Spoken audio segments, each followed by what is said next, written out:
Hello guys नमस्कार सन्चै आरामै हुनुहुन्छ नि। आज फेरि नयाँ ब्लग लिएर हजुरको साथ आइसकेको छु र आज हामी चाहिँ शिवालय मन्दिर पूजा गर्न जाँदैछौँ र मेरो बुढी उता तयार हुँदैछ। साथीहरू हेर्न सक्नुहुन्छ मेरो बुढी चिटिक्क परिसकेका छन् र ऐना हेर्दै आफ्नो फेसहरू मिलाउँदैछन्। मन्दिर जानलाई पनि उनी यति राम्रै भएर जान खोजिरहेछन्।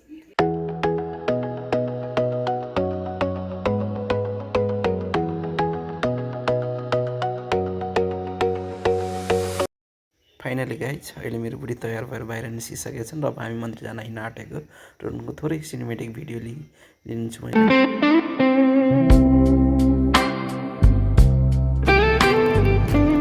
आज हामी चाहिँ शिवरात्रि हो शिवालय मन्दिरमा गएर पूजा गर्न गइरहेछौँ र म र मेरो बुढी भएर छोराहरू त अहिले खाइरहेछ।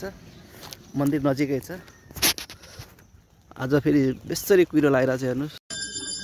ल गाइस मन्दिर पनि आइपुग्यो शिवालयको र मेरो बुढी उता पूजा गर्न लागिरहेको छ।